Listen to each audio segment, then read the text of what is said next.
تھوڑا سا ہم اس حوالے سے بھی بات کر لیتے ہیں. جیسے آپ نے بھی کہا کہ حکومت بڑی دعوے کر رہی تھی پیٹرول کو سستا, ڈالر کو کم نیچے لے جائیں گے. ڈالر آج جو ہے 282 روپے کا ہو گیا ہے, اور اس کی ابھی تک IMF کے ساتھ معاہدہ بھی نہیں ہوا.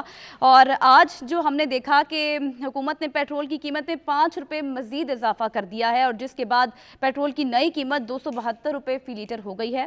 ڈیزل کی قیمت 13 روپے اضافے کے بعد 293 روپے فی لیٹر ہو گئی ہے.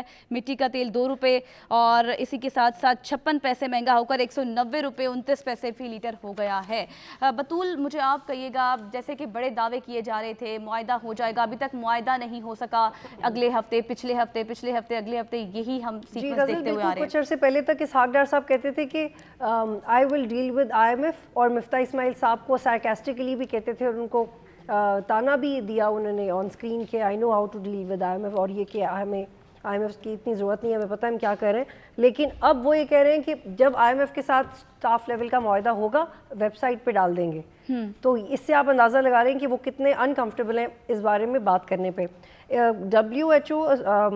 ورلڈ بینک کے حوالے سے ایک خبر میں آپ کے ساتھ شیئر کرنا چاہتی ہوں کہ ورلڈ بینک نے پاکستان کو $400 ملین کا قرض دینا تھا, اس بنیاد پہ کہ اگر پاکستان اپنا ٹیکس ٹو GDP ریشو 17% تک لے کے جائے, جو اس سے قبل پاکستان نے ورلڈ بینک کے ساتھ معاہدہ کیا تھا. لیکن یہ نہیں ہو پا رہا. ٹیکس کلیکشن پاکستان کی 13% سے 10% تک آ چکی ہے. کوئی ایسا ٹارگٹ نہیں ہے. IMF کی ٹارگٹس کو تو چھوڑیں, جو باقی انٹرنیشنل کریڈیٹرز ہیں ان کے ٹارگٹس پاکستان نے پورے نہیں کیے. یہ ریسنٹ خبر ہے جو میں آپ کو بتا رہی ہوں. IMF کے ساتھ اسٹاف لیول کا معاہدہ بار بار ہم یہ ہیڈ لائن دیکھتے ہیں, آج نہیں ہوا تو کل ہو جائے گا, اگلے ہفتے ہو جائے گا. اگر وہ معاہدہ ہو بھی گیا تو چیزیں ٹھیک نہیں ہوں گی.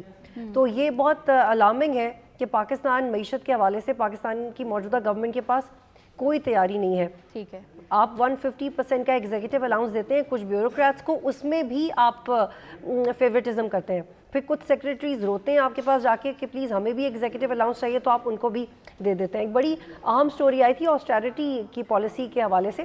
اس وقت بھی پاکستان کی کابینہ میں 14 یا 17 ایسے منسٹرز ہیں جو لگژری وہیکلز استعمال کر رہے ہیں. شہباز شریف صاحب نے اناؤنس کیا تھا کہ ہم اپنی یہ لگژری وہیکلز استعمال نہیں کریں. بے شک میری کابینہ کا سائز بڑا ہے, لیکن ہم نے اپنا ایکسپینس کٹ شارٹ کر دیا. کٹ شارٹ نہیں ہوا. آپ دیکھیں اور فالو کریں, نمبر پلیٹس کے ساتھ سٹوریز چھپی ہیں کہ یہ منسٹرز ہیں جو لگژری کارز استعمال کر رہے ہیں. تو جو آپ نے آسٹیرٹی کیمپین شروع کی تھی اس کا بھی آپ کو کوئی فائدہ ہی نہیں ہو رہا. ایک چیز اس میں ایڈ کرنا چاہتی ہوں کہ شہباز, یہ تو اکانومی کی صورتحال ہے, آپ کو آئے دن ایسی خبر نظر آئے گی, لیکن شہباز شریف نے کہا کہ آئے مل کے بات کریں.